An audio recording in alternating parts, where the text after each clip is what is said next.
In the whimsical little village of Sunbeam Valley, nestled between rolling hills and sparkling streams, lived a girl named Lily. Now, Lily wasn't just any ordinary girl. She was known throughout the valley as the girl with the golden feet from the day she was born. Her feet had a strange, beautiful shimmer, almost as if they were spun from sunlight itself. And oh, how she could run! She was faster than the wind, nimbler than a squirrel, and could leap over brooks without even a running start. Everyone in Sunbeam Valley loved to watch her. Look at Lily go. They'd cheer. She's a marvel. Lily loved the attention.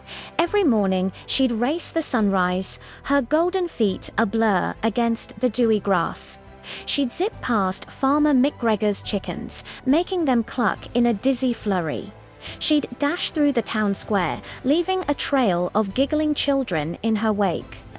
Being the fastest was everything to her.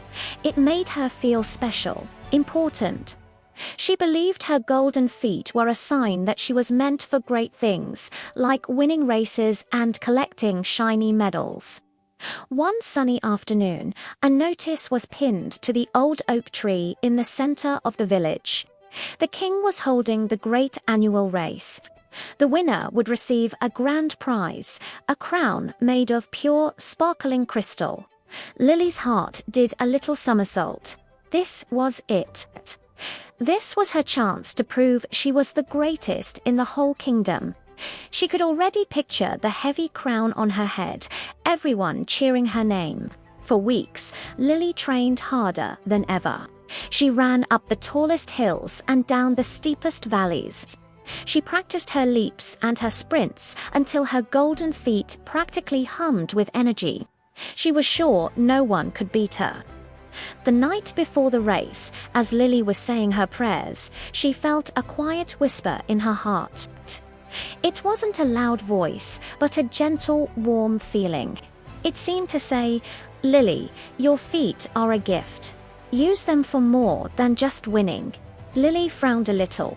More than winning. What could be more important than winning the crystal crown? She shrugged it off, too excited to think about it for long. The day of the great annual race arrived, bright and bustling. The starting line was crowded with runners from all over the kingdom. There were tall runners with long legs, strong runners with muscular builds, and even a funny little man with springs on his shoes. But everyone's eyes were on Lily and her famous golden feet. The starting horn blared, and they were off.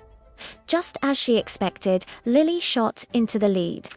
The wind whistled past her ears, and the crowd's cheers were a distant roar. The path of the race was long and winding. It led them out of the village, through the whispering woods, and up the formidable Mount Steadfast. As Lily entered the whispering woods, she felt a surge of confidence. The trees seemed to bow as she passed, and the path was clear. But then she heard a small cry. "Help, please, help me." Lily slowed down, her golden feet hesitating. A little ways off the path, a young boy had his leg caught in a thorny vine. He was crying, his face smudged with dirt and tears. Lily looked back toward the path.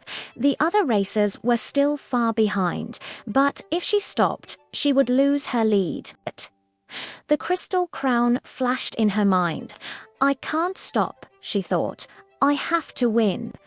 She started to run again, trying to ignore the boy's cries. But that quiet whisper came back, a little stronger this time. "Love your neighbor as yourself." The words felt familiar, like a story her grandmother used to tell her from a big old book. Her heart felt heavy. She pictured the crystal crown, but then she pictured the boy, alone and scared. She took a deep breath, turned around, and ran back to him. He looked up at her with wide, grateful eyes. "Don't worry, I'll help you," she said gently. The thorns were sharp and tangled, but Lily carefully worked them loose, one by one. Her fingers got pricked, but she didn't stop. Finally, the boy's leg was free. Her dream of winning the crystal crown was slipping away. "Thank you," he whispered. "My name is Sam." As Lily helped Sam back to the path, she saw the other racers speeding past. First one, then two, then a whole group of them disappeared ahead. Her heart sank. She had lost so much time. She said goodbye to Sam and started running again, her feet feeling a little less golden and a little more heavy. As she ran, she thought maybe winning isn't everything. Helping Sam had felt good. It was a different kind of feeling than the thrill of being in first place. It was warm and real. The next part of the race was the climb up Mount Steadfast. The path was steep and rocky. Lily was tired, but she kept going, putting one foot in front of the other. Halfway up the mountain, she saw an elderly woman sitting on a rock, clutching a small basket. All of her apples had spilled and rolled down the rocky slope. She looked exhausted. Again, Lily felt that tug in her heart. She was so far behind now. What difference would a few more minutes make? She stopped and smiled at the woman. "Let me help you with those," she said. Together, they climbed down and gathered every single apple. The woman thanked her, her face wrinkling into a kind smile. "God bless you, child," she said. "You have a good heart." Lily felt that warmth spread through her again. As she resumed her climb, she remembered another verse. "Trust in the Lord with all your heart." She wasn't going to win the race, she knew that now, but she felt a strange sense of peace. She wasn't running for a crown anymore. She was just running. As she finally reached the top of Mount Steadfast, she was surprised to see a large crowd gathered. The king himself was there, standing beside the finish line. But something was strange. No one was wearing the crystal crown. All the other racers were standing there, looking tired and a bit confused. The king stepped forward, his voice booming across the mountaintop.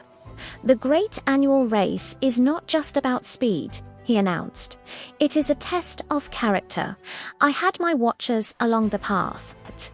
They told me of a boy trapped in thorns and an old woman who spilled her apples." The king's gaze fell on Lily, and he smiled. Only one runner stopped.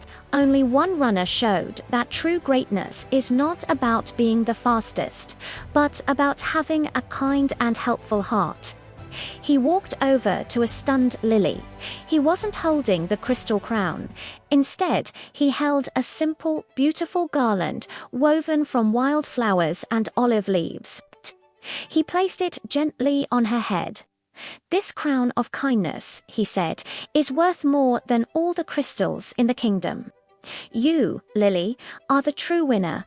The crowd erupted in cheers, louder than any she had ever heard before.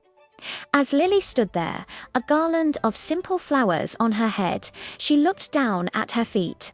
They still had their golden shimmer, but she saw them differently now.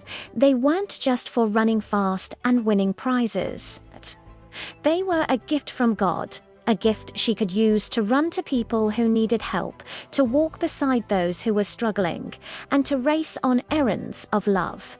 From that day on, Lily was still the fastest girl in Sunbeam Valley, but she was known for something more. She was known as Lily, the girl with the golden feet and an even more golden heart. And she learned that the greatest prize of all isn't something you wear on your head, but a feeling of joy that you carry in your heart when you use your gifts to serve God and love others. Thank you for listening. Remember to use your special gifts to spread kindness. See you next time.